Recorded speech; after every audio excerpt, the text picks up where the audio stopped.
नमस्कार. आपल्या सर्वांचं पुन्हा एकदा स्वागत. जास्त शिक्षक, कमी विद्यार्थी. काय आहे प्रकरण?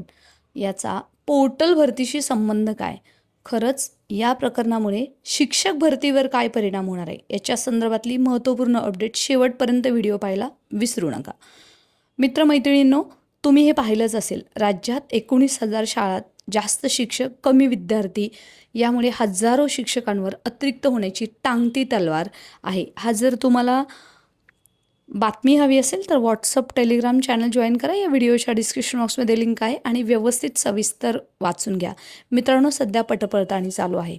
22 तारखेपर्यंत ही पटपडताळणी पूर्ण होईल आणि तोपर्यंत हे जे समोर भयानक वास्तव येते त्याच्यानुसार हे बातमीचं सविस्तर पहा, नंतर याचं विश्लेषण पाहूच या. एकीकडे शाळांमध्ये शिक्षक नाहीये आणि त्याच्यामुळे मुलांचं शिक्षण थांबते.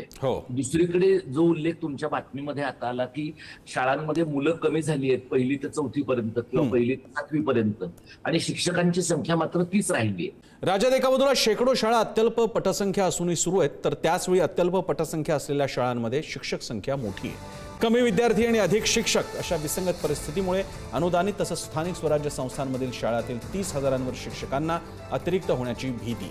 अतिरिक्त आणि समायोजन झालेल्या शिक्षकांचं वेतन रोखण्याचे प्रकार आता शालेय शिक्षण विभागाकडून सुरू झालेत. सध्या सुरू असलेली पटपडताळणी मोहीम 22 एप्रिलपर्यंत. डॉक्टर दीपक पवार आपल्यासोबत आहेत, मराठी अभ्यास केंद्राचे प्रमुख.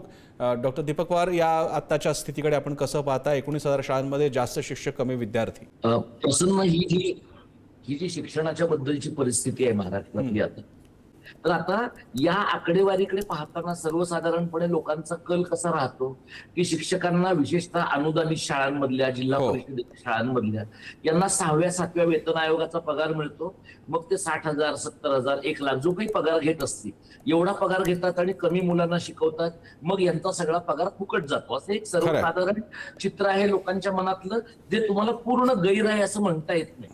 पण यातलं एक कारण आपण असं पाहिलं पाहिजे की ज्या शाळांमध्ये ती माणसं नेमली गेली त्यावेळेला त्या शाळांमध्ये पुरेशी विद्यार्थ्यांची संख्या होती. विद्यार्थ्यांची संख्या कमी होण्याचं काय कारण होतं? तर विद्यार्थ्यांची संख्या कमी होण्याच्या अनेक कारणांपैकी एक कारण, लोकांनी त्या जिल्हा परिषदांच्या शाळांमधनं मुलं काढली आणि नंतर ती मुलं अनुदानित शाळांमध्ये, खाजगी अनुदानित मध्ये घातली किंवा सीबीएसई आयसीएसई बोर्डाच्या शाळांची ज्या प्रमाणामध्ये संख्या वाढली त्यामुळे घातली. आता हे सगळं जे आहे ते राज्याच्या शिक्षण धोरणामधल्या निर्णायकी भूमिकेचा परिणाम आहे.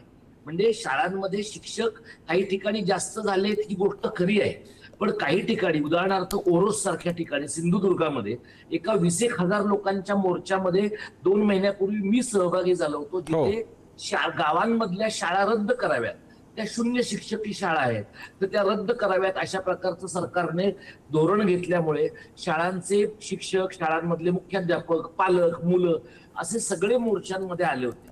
आता ही जी आकडेवारी तुमच्या आधीच्या बातमीमध्ये तुम्ही दाखवली, यातल्या काही शाळांमध्ये समजा 7वी पर्यंत 10-12 मुलं आहेत आणि 4 शिक्षक आहेत असं आपण उदाहरणार्थ धरलं आणि त्यातले 1-2 शिक्षक समजा अधिकचे होत आहेत, तर त्यांचं समायोजन करणं हा तांत्रिक भाग झाला की त्यांना या गावातनं त्या गावामध्ये पाठवलं जाईल. प्रश्न असा आहे की तिथून जर शिक्षक मोकळा करून टाकला आणि त्या मुलांना शिकवण्यासाठी पुरेसे शिक्षक उपलब्ध करून दिले नाहीत किंवा सरकारनं जो एक दुसरा आत्मघातकी प्रयोग सुरू केलाय तो म्हणजे समूह शाळांचा.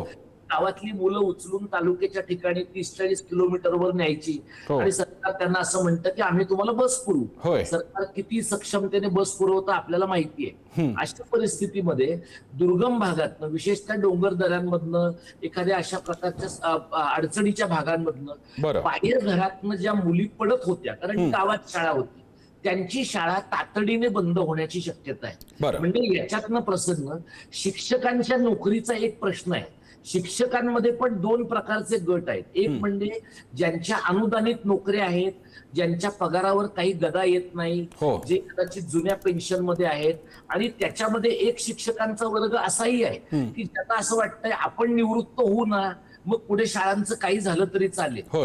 शिक्षकांचा वर्ग नाहीये असं म्हणणं ही आत्मवंचना करणारं ठरेल, कारण असा शिक्षकांचा वर्ग आहेच. पण दुसरीकडे असा पण शिक्षकांचा वर्ग आहे की जे 5,000, 8,000 अशा प्रकारच्या पगारावर कामं करतायत बरं. आणि त्यांना असं वाटतं की 2-3 वर्ष नोकरी केली आपण की शिक्षण सेवक झाल्यावर आपल्याला कन्फर्मेशन मिळेल किंवा पवित्र पोर्टल मधनं आपली नेमणूक होईल. तुम्ही जर प्रसन्न स्वतंत्रपणे चौकशी केली हो. तर पवित्र पोर्टल किती पवित्र आहे ते आता महाराष्ट्रात लोकांना माहिती आहे. बरं. त्यामुळे या परिस्थितीमध्ये जी माणसं आहेत त्या माणसांना त्या परिसरामध्ये जिथं संख्या शिक्षकांची कमी आहे हो. तिथं त्यांना जिथं मुलांची संख्या अधिक आहे त्या ठिकाणी त्या शिक्षकांना जायला सांगणं. खरंय. अशा ठिकाणी मग शिक्षकांनी आमदार माझ्या ओळखीचा आहे, खासदार बरं. माझ्या ओळखीचा आहे, मी याच्या भावकीतला आहे असले उद्योग न करता त्यांनी करिअरच्या कोणत्याही टप्प्याला नव्या मुलांना शिकवण्याच्या मानसिकतेमध्ये राहिलं पाहिजे.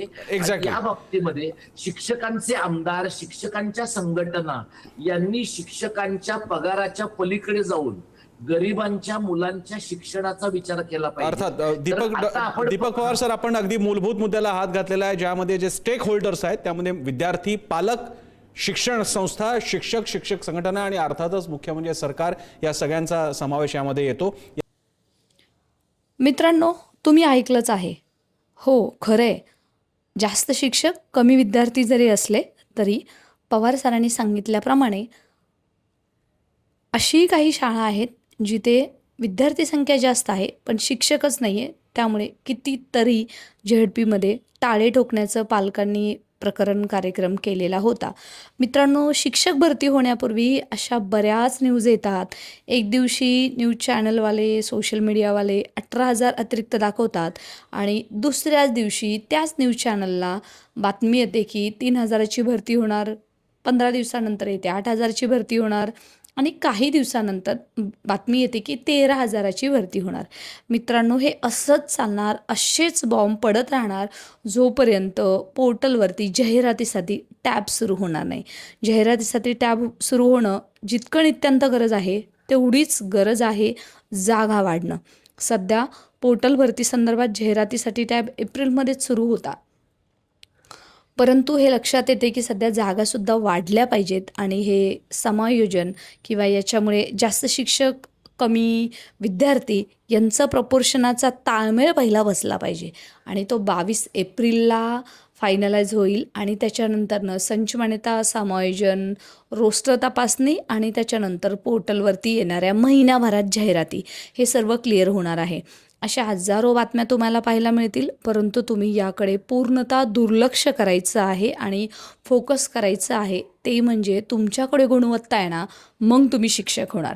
मित्रांनो, असंच वातावरण असतं नेहमी. रात्री दिवसा GRच्या माध्यमातून, व्हिडिओच्या माध्यमातून, न्यूजच्या माध्यमातून आपल्याला असे बॉम्ब पडत असतात. तुम्हाला सांगू का, जेव्हा 2022चा पहिला टप्पा झाला तो 19,000 प्लस जागेंचा झाला. त्याच्या अगोदर बऱ्याच सगळ्यांनी पोल घेतले होते की किती जागा येणार. बऱ्याच सोशल मीडिया, यूट्यूब चॅनल्सवाल्यांनी घेतले होते. तेव्हा तर मी यूट्यूब चॅनलवरती हे असलं व्हिडिओसुद्धा बनवत नव्हते. त्यावेळीसुद्धा कोणी म्हणत होतं 3,000 होणार, कोणी म्हणत होतं 4,000 होणार, तरीसुद्धा एवढ्या मोठ्या पदांची भरती झाली. मित्रांनो, पहिला टप्पा आणि दुसरा टप्पा सर्व दोन्ही टप्पे मिळून खाजगी शाळा असतील आणि बिगर अल्पसंख्याक आणि बाकीच्या सर्व आस्थापना मिळून असतील, या सर्व मिळून तुम्ही पाहताय की येणाऱ्या काळामध्ये 20-25 ते 30,000च्या घरामध्ये भरती झालेली दिसेल. हो, आणि आम्ही कॉन्फिडंटली सांगतो की मोठ्या पदांची भरतीसुद्धा होणार आहे.